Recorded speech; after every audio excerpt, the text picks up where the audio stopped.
하나님 말씀 고린도전서 14장 1절로 5절까지 말씀을 함께 같이 보겠습니다. 고린도전서 14장 1절로 5절까지입니다. 함께 같이 읽겠습니다. 사랑을 추구하며 신령한 것을 사모하되 특별히 예언을 하려고 하라. 방언을 말하는 자는 사람에게 하지 아니하고 하나님께 하나니 이는 알아듣는 자가 없고 영으로 비밀을 말함이라.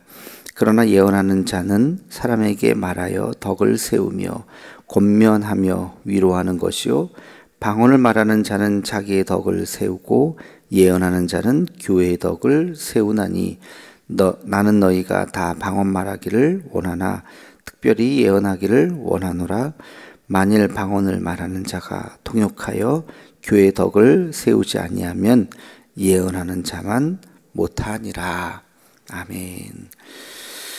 고린도전서 13장은 사랑에 대한 이야기였죠. 사랑, 특별히 그 사랑의 은사, 많은 은사가 있지만 우리 모두가 가져야 하는 사랑의 은사, 사랑이 뭐냐, 사랑에 대해서 13장 한 장을 다 할애해서 이야기를 했습니다. 이제 14장으로 넘어오면 영적인 것에 대해서 이야기를 하는데 오늘 두 가지 이야기가 나와요. 하나는 그 예언을 하려고 하라.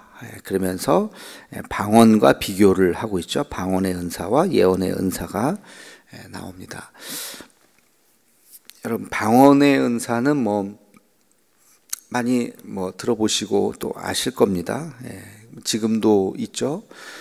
우리가 방언하면 보통 하늘의 언어라고 이야기하죠. 반복되는 알아들을 수 없는 그런 말을 계속해서 이제 하면서 그 방언 기도를 하는 것이죠. 종교학에서는 이제 이런 현상들을 황홀경의 현상, 엑스타시 현상, 어떤 신비와 맞닿는 현상, 이게 어떤 자기 의지와는 관계가 없는 거잖아요. 방언이라고 하는 건 굉장히 사실은 이제 좀 일반화되어 있긴 하지만 또 여전히 방언이 또 신비의 영역이기도 하죠. 방언을 하는 자와 하지 못하는 자가 있고 하는 분들보다 하지 못하는 분들이 사실은 더 많죠. 그래서 이거 마음 먹는다고 할 수 있는 것도 아니고 간절히 원한다고 되는 것도 아니고 어떤 특별한 현상이 좀 일반적이긴 하지만 특별한 현상이 방언의 현상이라고 볼 수가 있습니다. 방언이라고 하는 것은 개인에게 있어서는 신비한 체험이죠. 그런 방언의 은사를 탁 받았던 그날 자기의 기도가 방언 기도가 나오는 그런 어떤 날들이 굉장히 아마 기억에 남고 인상이 깊을 것입니다. 방언은 성령이 임하는 하나의 현상 중에 하나임에는 분명하지만 그러나 그 방언이 구원의 조건은 또 아니죠. 방언 받기를 우리가 사모할 수는 있지만 방언을 받지 못했다고 해서 방언을 못한다고 해서 신앙이 그러면 낮은 등급이냐? 그건 아니에요. 방언하는 사람이 A 등급이고 아무리 신앙이 좋아도 방언을 못하면 B 등급이고 그런 건 아니라는 거예요. 그하고는 관계없다는 거죠. 다시 말하면 방언과 신앙의 성숙도하고는 사실은 관계가 없습니다. 그 신앙이 굉장히 성숙한 분들 중에서도 방언을 하지 못하는 분들이 있을까요? 없을까요? 있어요. 정말로 있습니다. 그러니까 방언하고 신앙이 성숙하고는 관계없죠. 반대로 방언을 하는 분들은 다 신앙이 성숙하냐? 그래요? 그렇지도 않아요. 그러니까 신앙은 소위 말해서 엉망이어도 심지어는 죄를 짓는 사람이라도 한번 받은 은사는 가지고 있기 때문에 방언으로 기도할 수도 있는 것이죠. 그러니까 방언과 신앙이 성숙하고는 아무 관계가 없다. 그건 하나님께서 주시는 하나의 은사다. 방언의 정체는 뭐냐? 방언은 중보기도의 은사입니다. 은사 중에서도 중보기도. 그러니까 많은 기도를 하라고 하나님께서 허락하신 은사죠. 그러니까 이 방언은 교회의 섬김을 위한 도구입니다.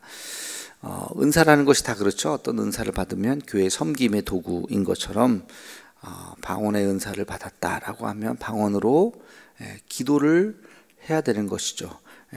자기 자신을 위한 기도가 아니라 중보 기도를 해야 되는 것입니다.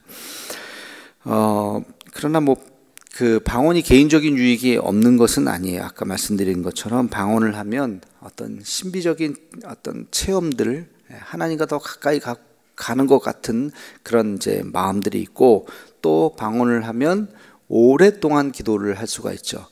그냥 기도를 하면 예를 들어서 30분이면 더 이상 할 기도가 없게 느껴질 수도 있겠지만, 방언으로 기도하면 어떤 분 표현대로 하면 하루 종일도 할 수 있다, 배고플 때까지 할 수 있다, 그런 얘기를 하시죠. 그럼 사실이 또 그렇습니다. 방언 기도를 계속 또 할 수가 있어요. 방언은 아까 말씀드린 대로 자기가 받고 싶다고 어느 날 갑자기 받아지는 것이 아니죠. 이것은 침묵 기도를 해서는 절대 얻을 수가 없습니다. 가만히 있어서는 얻을 수가 없고, 소리 내어서 기도할 때, 통성 기도할 때 얻어지게 되는 것이죠. 그래서 통상 보면 방언 기도는 언제 받느냐, 부흥 집회 같이 그런 데 가서 다 함께 같이 통성으로 주여 삼창을 하면서, 그거 한 1, 2분 기도하는 시간이 아니라 정말 한 5분, 10분 기도하는 시간, 또 집회가 아니더라도 이런 어떤 기도회 시간에 통성으로 기도하는 교회들이 있어요. 새벽 예배도 우리는 침묵 기도가 좀 일반적이지만 우리 장로교 분위기가 좀 그렇죠. 보통 좀 조용히 기도하거나 침묵 기도가 장로교회의 대부분 새벽 기도의 분위기예요. 제가 어디를 가나 다. 그런데 가끔 보면 순복음 계열, 순복음이 꼭 다 그렇다는 건 아니지만, 그런 좀 교회를 가면 새벽 예배 때도 통성으로 기도하는 교회들이 더러더러 있습니다. 그런 하여튼 그런 교회를 가면 30분, 1시간씩 기도 소리가 끊이지 않고 계속 통성으로 기도하는 교회들이 있어요.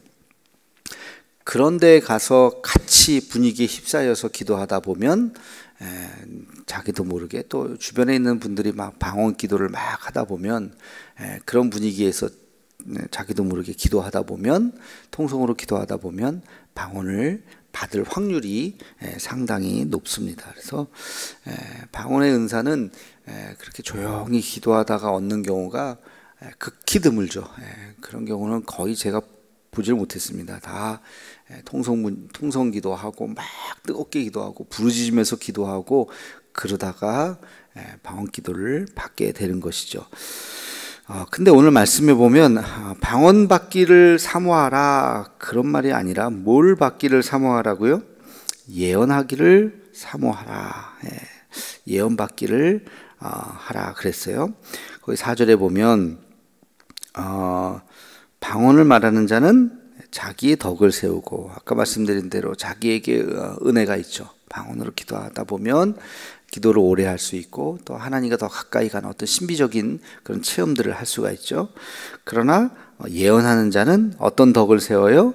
교회의 덕을 세운다. 예언하는 자가 교회의 덕을 세운다는 게 무슨 뜻이냐? 그게 이제 앞에 3절에 보면 나와 있어요. 예언하는 자는 사람에게 말하여 덕을 세우며 권면하며 위로하는 것이요. 이게 예언이라는 거예요. 그 예언의 은사.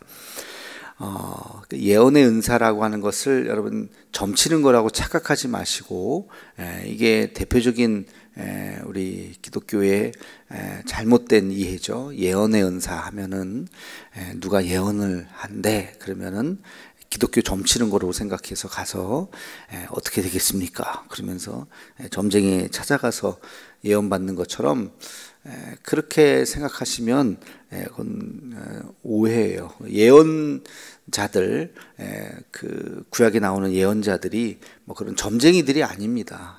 개인의 점 봐주는 사람이 하나님의 말씀을 대신 전하는 사람들이고, 그들의 죄악을 책망하는 사람들이고, 그런 분들이지 그게 무슨 점치는 사람들이 아니에요. 여기서 말하는 그 예언이라는 의미도 그런 거예요. 다시 말하면 아까 거기 그 3절에 있는 것처럼 예언하는 자가 뭐라는 거라고요? 덕을 세우고 권면하고 위로하는 것이다. 그러니까 이것은 뭐 주로 목회자들이 하는 것이죠. 목회자들이 권면하고 위로하죠. 뭐 목회자만 하는 것은 아니죠. 신앙이 성숙된 분들이 신앙이 어린 분들에 대해서 초신자나 또 올바르게 신앙생활하지 못하는 분들에 대해서 권면하고 위로하고 그렇게 하면 안 돼라고 말하는 것이죠. 이거는 우리가 일반적으로 생각하는 예언이라기보다는 교회 덕을 위해서 그렇게 이야기하는 것이죠. 근데 참 이 시대에 어려움이 바로 여기 있습니다. 이게 은사의 개념으로 이해를 하면 예언에 대해서 받아들이게 돼 있어요. 왜? 은사는 하나님이 주신 것이고 하나님께서 그분을 통해서 나에게 말씀하시는 것이다 라고 생각을 하면 그 말에 대해서 신적인 권위가 있기 때문에 아멘으로 받아들이고 본인이 이것을 바꾸려고 노력을 하지만 오늘날에는 이것을 어떤 신적인 권위로 받아들이려고 하지 않죠. 이게 개신교의 가장 큰 약점입니다. 그 카톨릭은 그것을 글쎄 제가 잘은 모르지만 그걸 갖고 있죠. 신적인 권위를 형식적인 권위지만 갖고 있습니다. 그걸 어디서 할 수 있느냐? 고해성사를 하죠. 그래서 신부가 그 죄를 사해주는 그런 권한이 있습니다. 이건 신부에게만 있는 유일한, 또 성찬식도 신부만 베풀 수 있는 아주 유일한 권한이에요. 1000명, 10,000명이 모여도 신부가 없으면 미사를 진행할 수가 없어요. 미사가 없으면 하나님의 임재가 없다고 생각하는 거죠.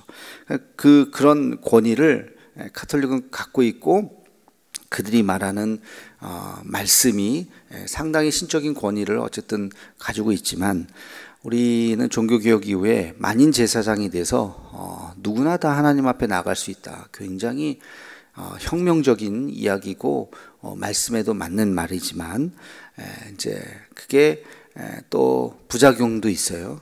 그래서 목회자의 말이 하나님의 말로 이해되기보다는 목회자가 말하나 누가 말하나 똑같지. 그 목사의 권위가 그 카톨릭에서 말하는 신부의 권위만큼 갖고 있지를 못하는 그런 시대가 된 거예요. 그래서 어떤 권면을 하기가 상당히 조심스러운 거죠.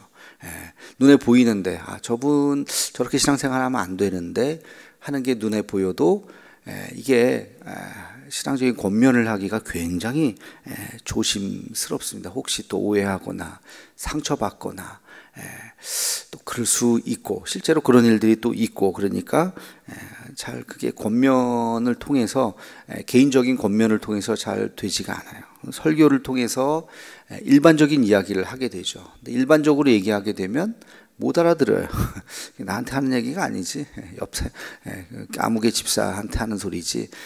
못 알아들으니까 말씀을 통해서 이게 나에게 주신 말씀이다라고 생각을 하고 받아들여야 되는데 조금 귀에 거슬리는 소리는 내 소리가 아니라고 생각하고 그렇다고 해서 개인적인 권면을 하기도 어렵고 그래서 참 이게 교회의 덕을 세우기 위해서 권면하고 위로하는 은사, 이 예언의 은사가 교회에서 참 이게 좀 어렵죠.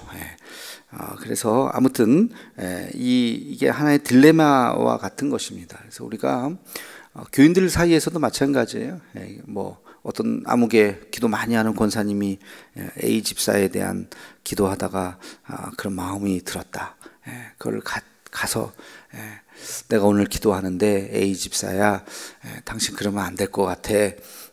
하나님께서 기뻐하시지 않아 라고 말을 하실 수 있겠어요? 쉽지 않습니다. 그게 정말 그렇게 말한다는 거는 그분이 상처받고 떠날 각오까지 되어 있지 않으면 말하기가 쉽지 않죠.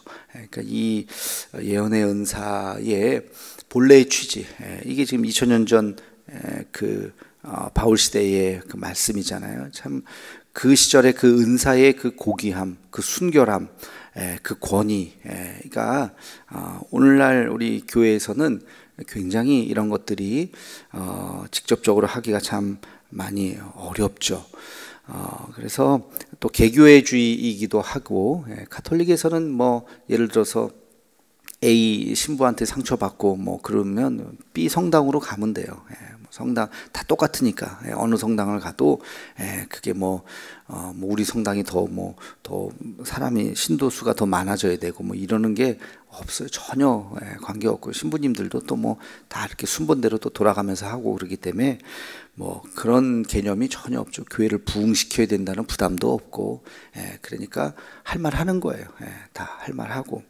근데 우리 개신교는 그게 아니잖아요. 개교회주의잖아요. 우리 교회가 성도가 더 많아져야 돼. 그러다 보니까 그런 말들을 하나님의 어떤 그 심판의 말씀, 뭐 심판까지는 아니지만 권면의 말씀들이 사실은 굉장히 어렵죠. 이게 개신교의 굉장히 큰 약점입니다. 그래서 사실은 오늘 말씀도 뭐예요? 방언을 강조하는 것이 아니라 예언을 강조한 거죠. 왜? 교회 덕을 위해서. 때때로 쓴소리가 있어야 된다는 거죠. 다 잘하는 건 아니잖아요. 그렇기 때문에 그 질서를 가지고 있어야 된다라고 하는 것을 이야기하고 있습니다. 그래서 우리의 방법은 뭐 별 수 없습니다. 누가 악역을 담당하겠습니까? 스스로 돌아보고 하나님의 말씀으로, 또 설교 말씀들 또는 성경이 읽는 말씀들을 통해서 나에게 주시는 하나님의 음성을 우리 각자가 듣는 수밖에 없어요. 그렇지 않으면 그 예언의 말씀을 누가 면전에서 정말 예언자들처럼 나단 선지자가 다윗 앞에서 그렇게 선포하듯이 누가 이렇게 선포할 수 있겠습니까? 참 그런 분들이 참 쉽지 않죠. 그러니까 우리는 더 기도하고 그분들을 위해서 혹시 좀 잘못되는 것 같다라고 생각하는 분들에 대해서 더 기도하고, 하나님께서 그분을 말씀해 주시기를, 만져 주시기를 기도하고, 뭐 저도 그렇습니다. 뭐 저도 뭐 누구한테 면전에서 말하는 거 쉽지 않아요. 그냥 그러려니 안타깝다 하면서 그냥 기도할 뿐이죠. 그러니까 그 예언의 은사, 사실은 또 이 예언의 은사랍시고 또 상처 주는 분들도 사실은 또 없지 않고, 그리고 누구든지 그 면전에서 쓴소리 들으면 아이고 감사합니다 할 사람이 누가 있겠습니까? 뭐 저부터라도 기분 나쁠 수 있죠, 다. 그러니까 이 예언의 은사를 받은 사람이랍시고 사람들에게 당신 하나님이 그러면 기뻐하시지 않아, 하나님이 심판하실 거야, 이런 말을 또 하기도 어렵죠. 그러니까 이 예언이라고 하는 이 말씀, 권면이라고 하는 이 말씀이 오늘날 우리 교회에서는 조금 조심스럽게 해석되어야 할 부분이다 하는 것을 좀 말씀을 드리면서, 이제 14장 보면 계속 이 이야기가 이어가고 있습니다. 계속해서 좀 보면서 그 하나님의 뜻이 어디 있는가를 볼 수 있는 시간이 되었으면 좋겠습니다. 기도하겠습니다. 거룩하신 주님, 오늘 고린도전서 14장 말씀을 통해서 예언과 또 방언에 대한 이야기를 같이 또 나누었습니다. 하나님, 할 수 있다면 우리 모두가 방언 받기를 원합니다. 하나님의 성령의 임재를 경험하고 신비로운 하나님의 은혜를 체험할 수 있는 우리가 되게 도와주시고, 방언의 은사는 중보기도의 은사입니다. 내 자신만을 위한 기도가 아니라 이웃을 위한 기도, 교회를 위한 기도, 그리고 우리 민족 복음화와 세계 선교를 위한 우리 기도가 우리가 끊이지 않게 하여 주시옵소서. 그러나 방언과 인격과 신앙과는 관계없다는 것을 깨닫고 교만하지 않게 도와주시고, 늘 겸손하여서 하나님, 우리가 더 인격적으로 주님을 섬길 수 있도록 인도하여 주옵소서. 예언의 은사의 의미를 깨닫게 하여 주셔서 하나님, 예언한답시고 우리가 또 함부로 상처 주지 않게 도와주시고, 또 우리가 예언이 필요한 자들을 위해서 기도하며 하나님께서 그들을 깨닫게 해주시기를 또 기도할 수 있는, 또 말씀을 통해서, 또 설교 말씀을 통해서 하나님의 음성으로 받아들일 수 있는 우리 모두가 되게 하여 주시옵소서. 예수님의 이름으로 기도하옵나이다. 아멘.